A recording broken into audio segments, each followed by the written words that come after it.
Hello and welcome. Today, we're going to explore a name that gets to the very heart of reality itself, one of the most profound names of God in the Islamic tradition. We're talking about Al-Haq, the divine truth.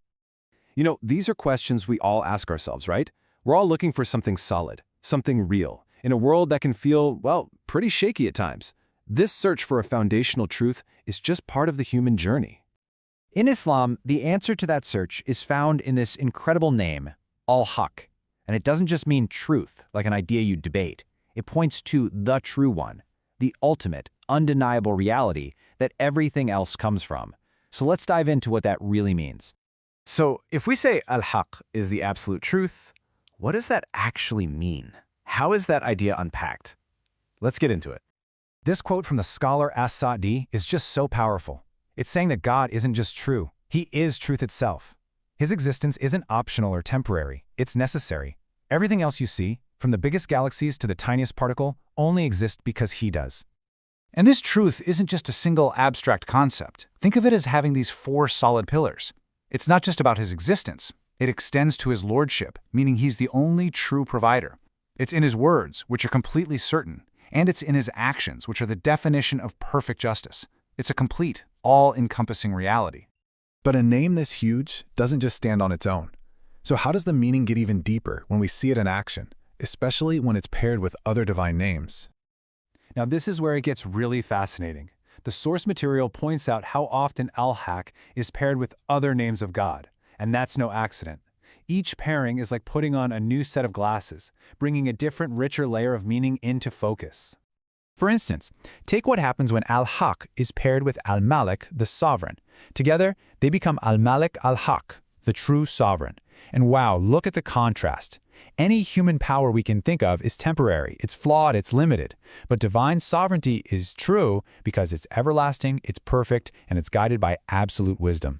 You see, that one little word, truth, completely reframes what sovereignty even means. It makes it clear that His authority is the only real, permanent one.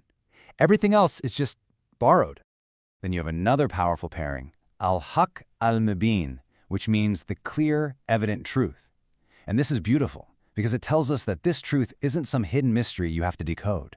It's meant to be clear, to be obvious. And on the day of judgment, it said this truth will be so bright, so clear, that every last shred of doubt will just evaporate. Okay, so this brings us to the really practical part of all this. How does knowing something so profound actually change a person's life? That's the real question, isn't it? If you truly believe deep down that God is the ultimate reality, the source of everything true, how does that change the way you see the world and the way you live in it? Well, the source material points to three major outcomes. You can think of them as the fruits that grow from this belief. First, an unshakable conviction. Then, a complete and peaceful submission. And finally, a life dedicated to justice. So first up is unshakable conviction. This is about having a level of certainty where, when a believer hears news from the divine, they accept it without hesitation. Their trust isn't based on whether it makes sense to their own limited mind, but on the absolute truthfulness of the source.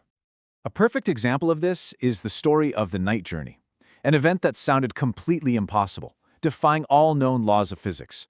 But when the Prophet's companion, Abu Bakr, was told about it, his response was just immediate and simple. If he said it, then it is true. That's conviction. And you can imagine how that kind of deep conviction naturally flows into the second fruit, complete submission. Now, this isn't a reluctant, forced kind of obedience. It's a peaceful, calm acceptance of God's laws, because you know they come from the one who is perfect wisdom and perfect justice.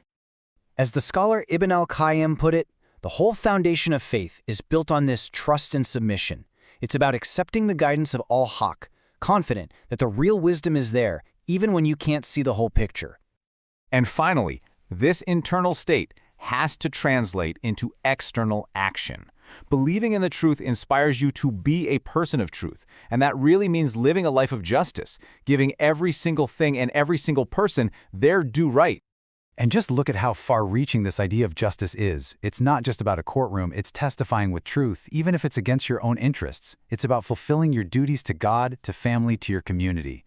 And then there's that last point. Even the pathway has a right. Wow, just think about that for a second.